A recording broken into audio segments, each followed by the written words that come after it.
भोर सुगंधित पुष्प खिले जब व्रत का हो शुभ। प्रभात हरि का स्मरण कर भक्त जन करे शुभ।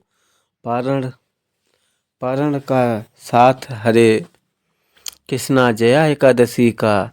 व्रत केवल उपवास नहीं है बल्कि आत्म सिद्धि और भगवत प्रेम का एक माध्यम है। जब जब हम सच्चे मन से भगवान का स्मरण करते हैं, धर्म के अनुसार आचरण करते हैं, तब यह व्रत हमें मोक्ष की ओर अक्सर अग्रसर करता है। इसीलिए श्रद्धा, भक्ति और नियमों का पालन करके व्रत का समापन करना चाहिए। यानी कि व्रत का पालना करना चाहिए और भगवान विष्णु की कृपा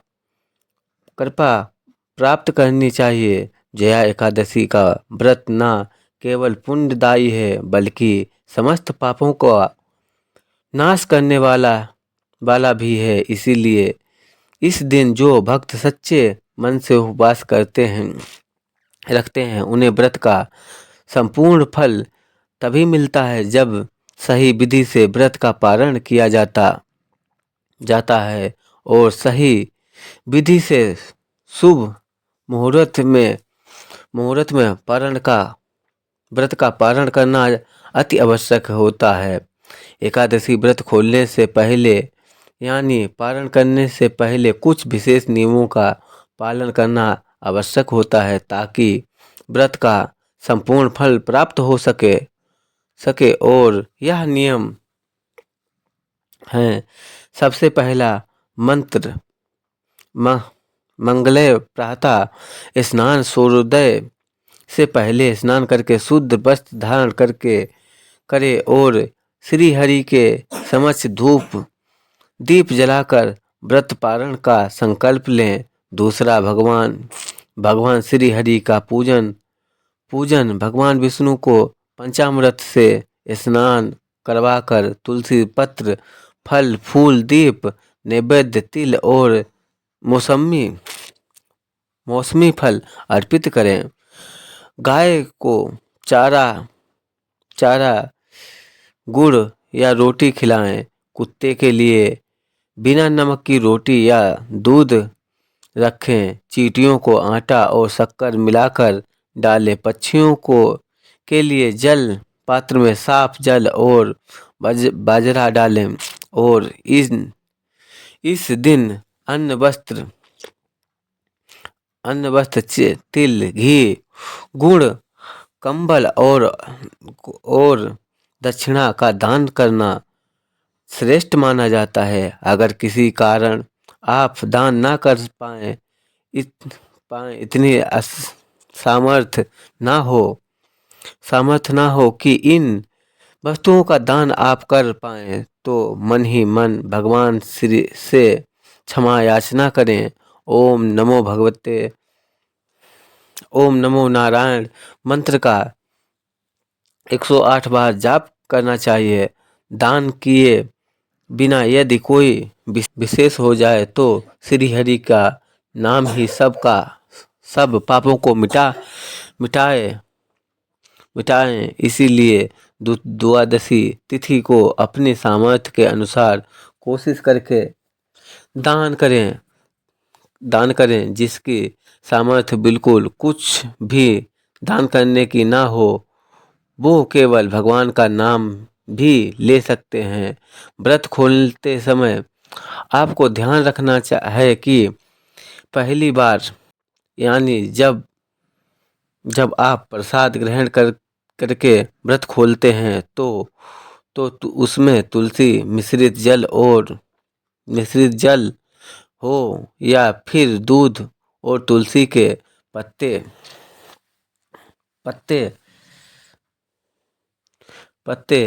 आप आपका व्रत पारण करें। इसके बाद सत्य भोजन करें जैसा फल मूंग की दाल सात्विक भोजन करें, जैसे फल, मूंग की दाल की खिचड़ी या गाय के दूध की बनी खीर, या फिर फलहारी व्यंजन। और फिर आप बिना लहसुन प्याज का जो साधारण भोजन होता है वह भी ग्रहण कर सकते हैं। व्रत पालन करने के लिए किसी वैष्णव वैष्णव को या किसी ब्राह्मण को आमंत्रित करके भोजन करवाना या फिर गाय की सेवा करना अति शुभ माना जाता है। और ध्यान रखिए, व्रत का पारण हमेशा शुभ मुहूर्त में करना चाहिए। अगर पारण का शुभ मुहूर्त ध्यान में ना रखा जाए तो व्रत का संपूर्ण फल नहीं मिलता है। इस बार माघ माघ शुक्ल पक्ष की एकादशी यानी जया एकादशी का व्रत 8 फरवरी दिन शनिवार को रखा जाएगा। इस बार जया एकादशी के दिन भद्रा लग रही हैं, लेकिन द्वादशी तिथि के दिन बहुत ही शुभ योग प्राप्त हो रहा है, क्योंकि इस दिन त्रिपुष्कर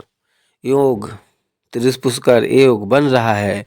इस बारे में आपको आगे बताएंगे। द्वादशी तिथि प्रारंभ होगी 8 फरवरी शनिवार रात 8 बज के 1 मिनट से इसी के साथ हरिभाषा समय शुरू हो जाएगा और द्वादशी तिथि का समापन 9 फरवरी रविवार को शाम 7 बजकर 2 मिनट पर, यानी कि रविवार को सारा दिन ही द्वादशी तिथि रहेगी। और 9 फरवरी रविवार को यानी द्वादशी तिथि के दिन सूर्योदय होगा सुबह 7 बजकर 6 मिनट पर और सूर्यास्त होगा 6 बजकर 1 मिनट पर। शुभ मुहूर्त का समय रहेगा सुबह 5 बजकर 59 से 6 बजकर 1 मिनट तक। जिस समय आप सुबह स्नान, ध्यान, जाप, पूजा कर सकते हैं। प्रातःकाल पूजा का सबसे शुभ मुहूर्त रहेगा 5 बजकर 46 मिनट से 7 बजकर 40 मिनट तक। विभाजित मुहूर्त दोपहर 12 बज के 10 मिनट से लेकर 12 बजकर 58 मिनट तक रहेगा। और त्रिपुष्कर योग बन रहा है, यानी 3 ग्रहों के मिलने से जो योग बनता है उसे त्रिपुष्कर योग कहते हैं। यह बहुत ही शुभ होता है। इस मुहूर्त में यदि कोई काम किया जाए तो उसका 3 गुना फल प्राप्त होता है। अच्छे काम के लिए किए जाते हैं अच्छे कामों का 3 गुना पुण्य मिलता है। कोई भी शुभता या संपन्नता से जुड़ी हुई चीज आपको खरीदनी हो तो पुष्कर योग में आप खरीद सकते हैं। त्रिपुष्कर योग शाम 5 बजकर 53 से 7 बजकर 2 मिनट तक रहेगा। अमृतकाल सुबह 7 से 9 बजकर 34 तक रहेगा। राहु काल रहेगा शाम 4 बजकर 30 मिनट से 6 बजे तक। और हरिवासा सर का समय समाप्त होगा 9 फरवरी रविवार को 2 बजकर 15 पर देखा जाएगा। तो यह 8 फरवरी शनिवार की मध्य रात्रि का समय होगा। जया एकादशी व्रत खोला जाएगा 9 फरवरी रविवार को सुबह 7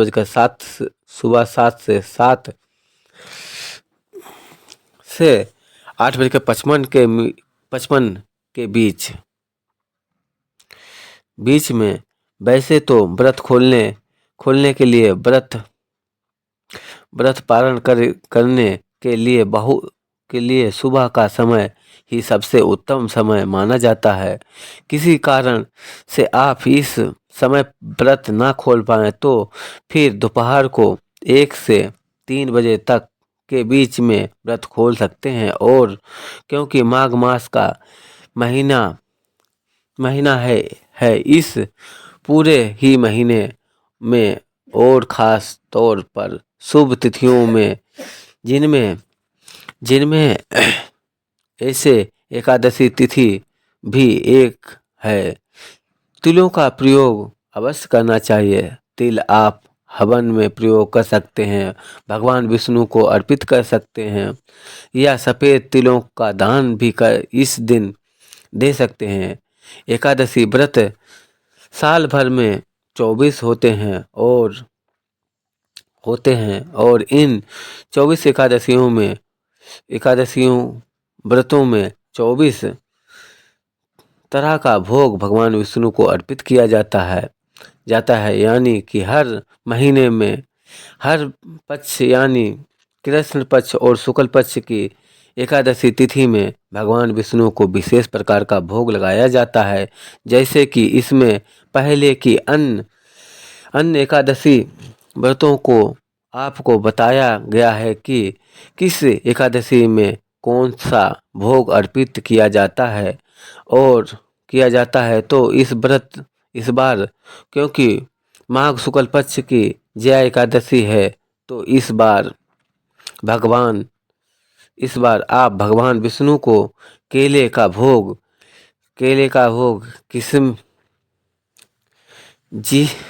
जिसमें तुलसी का पत्ता आप अवश्य अर्पित करें। आपकी मनोकामना पूर्ण होगी। भगवान विष्णु की पूजा करने के बाद आप सच्चे मन से क्षमा याचना जरूर करें ताकि पूजा पाठ में कोई कमी ना रह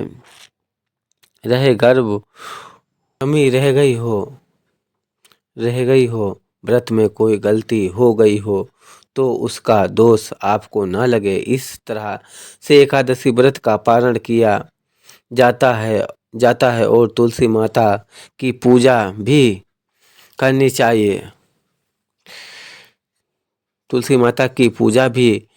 चाहिए। अब क्योंकि रविवार का दिन द्वादशी तिथि को पड़ रहा है तो तुलसी माता को आप द्वादशी तिथि को जल अर्पित ना करें क्योंकि इस समय मौसम अनुकूल होता है। तुलसी जीव जल्दी से सूख जाती हैं नहीं तो अगर सूखती नहीं है। अगर हो सके तो आप जल अर्पित ना करें, केवल धूप दीप सुबह के समय जलाएं और शाम के समय तुलसी माता के पौधे में एक दीपक जरूर जलाकर रखें। द्वादशी तिथि को तुलसी माता की पूजा करनी जरूरी होती है। रविवार का दिन है, तुलसी जी को स्पर्श नहीं किया जाता है, तुलसी के पत्ते नहीं तोड़े जाते हैं लेकिन आप दीप सुबह और शाम जला सकते हैं। हिंदू धर्म में तुलसी का बहुत अधिक महत्व बताया गया है। जहाँ तुलसी का प्रतिदिन दर्शन करना पापों का नाश करने वाला समझा जाता है, वहीं तुलसी पूजन करना मोक्षदायक माना जाता है। और हिंदू धर्म में देव पूजा और श्रद्धा कर में तुलसी जी की पूजा अवश्य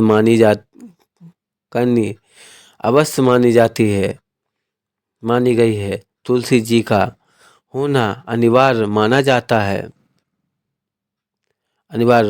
माना जाता है। यदि किसी विशेष मनोकामना की पूर्ति के लिए भगवान विष्णु से प्रार्थना करनी हो तो भगवान विष्णु की कृपा प्राप्त करनी हो तो सबसे पहले तुलसी माता की पूजा करके तुलसी माता से प्रार्थना करनी चाहिए और इस प्रकार कहना चाहिए कि हे वृंदा देवी, तुलसी को प्रणाम करता हूँ जो भगवान कृष्ण के अत्यंत प्रिय हैं। हे देवी, आप भगवान कृष्ण को भक्ति प्रदान करती हैं और सत्यवती के रूप में हैं जानी जाती हैं। मैं आपको बारंबार प्रणाम करता हूँ।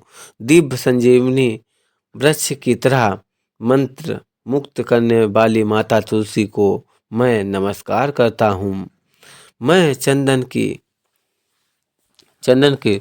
सुनहरी सुगंध के साथ धूप दीप और सुगंधित पदार्थों सहित सभी पवित्र वस्तुओं आपको अर्पित करता हूँ। हे तुलसी माता, मैं आपको भक्ति पूर्वक प्रणाम करता हूँ क्योंकि आप परमानंद भगवान कृष्ण को सदैव प्रिय हैं। हे तुलसी, हे प्रिय है, सदैव प्रिय हैं। इस प्रकार तुलसी माता का पूजन करने के साथ ही ओम श्री तुलसी देवाय नमः इस मंत्र का जाप पूरे पूर्व दिशा की ओर मुख करके 108 बार करने से तुलसी माता के आशीर्वाद से जीवन की सारी बाधाएं तो दूर होती हैं, मनोकामना भी अवश्य पूर्ण होती है। यह थी आज की कथा वीडियो। आशा करता हूँ आपको पसंद आया होगा। अच्छा लगा हो तो वीडियो को लाइक करें। कमेंट बॉक्स में तुलसी माता की जय जरूर लिखना। राधे राधे दोस्तों। जय तुलसी माता, जय एकादशी माता की जय हो। राधे कृष्ण भगवान की जय।